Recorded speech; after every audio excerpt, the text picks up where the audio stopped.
అంశము నీతి కొరకు ఆకలి దప్పులు గలవారు ధన్యులు. వాక్యము మత్తయి సువార్త 5వ అధ్యాయము 6వ వచనము. నీతి కొరకు ఆకలి దప్పులు గలవారు ధన్యులు, వారు తృప్తిపరచబడుదురు.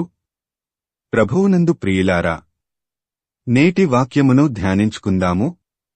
కోటి విద్యలు కూటి కొరకే అన్న సామెత అందరికీ తెలుసు. అంటే మనం ఏం చేసినా అది మన కడుపు నింపుకోడానికే అంటారు. ఎవరైనా కొంతకాలం ఆహారం తినకపోతే చనిపోతారు. ఆకలి బాధ తట్టుకోడానికి మనుష్యులు ఎంతకైనా తెగిస్తారు. తోటి మనుష్యులనే చంపుకొని తినేసేయాలన్నంత దూరం ఆలోచించేలా చేస్తుంది ఆకలి. ఆకలి తీర్చుకోడానికి అడుక్కుంటారు, దొంగతనం చేస్తారు, హత్యలు కూడా చేసేవారు ఉన్నారు. ఆకలి బాధ తీర్చుకోడానికి ఇన్ని ఘోరాలు చేసే ఈ ఆకలిని దేవుడు ఎందుకు పెట్టాడు అన్న అనుమానం రావచ్చు.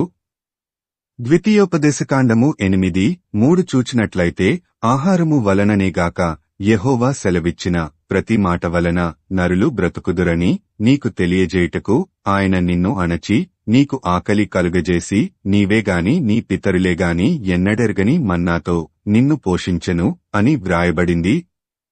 ఈ వాక్యమును నమ్మినవారు ఆకలి బాధ తీర్చుకోవడానికి దేవునిపై ఆధారపడతారే తప్ప అన్యాయంగా ప్రవర్తించరు. ఎంత ఆకలి బాధనైనా భరిస్తారుగాని తమ నీతిని వదిలిపెట్టరు.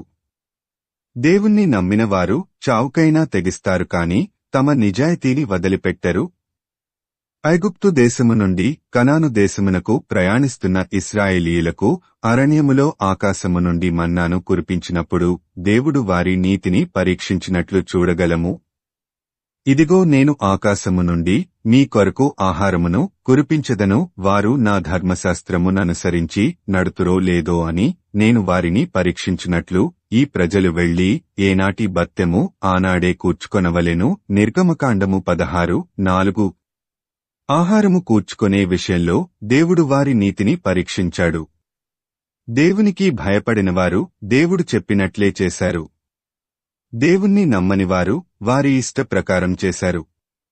ప్రతి ఒక్కరూ తలకు ఒక్క ఓమెరు చొప్పున కూర్చుకొమ్మని చెప్పినప్పటికీ కొంతమంది అత్యాశకు పోయి ఎక్కువ కూర్చుకున్నారు.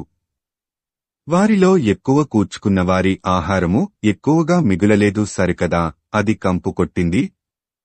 దేవుడు వారి నీతికి పెట్టిన పరీక్షలో ఎక్కువ కూర్చుకున్నవారు ఫెయిల్ అయ్యారు. అంటే వారు దేవుణ్ణి నమ్మనందున ఆయన ఆజ్ఞని వారు లెక్క చెయ్యలేదు.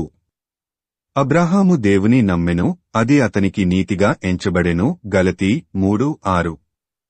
దేవుణ్ణి నమ్మడమే నీతి కనుక ఆ నీతిని కాపాడుకోవడానికి మనం ఎన్ని కష్టాలైనా ఎదుర్కోవడానికి సిద్ధపడాలి. చివరకు ప్రాణాలు పోగొట్టుకోవడానికైనా సరే. దానియేలు గ్రంథములో షద్రకు, మేషాకు, అబేద్నెగో అనువారు విగ్రహారాధన చేయకూడదు అన్న ఆజ్ఞ మీరవలసి వచ్చినప్పుడు చావుకైనా తెగించారే తప్ప దేవుని ఆజ్ఞను మీరలేదు.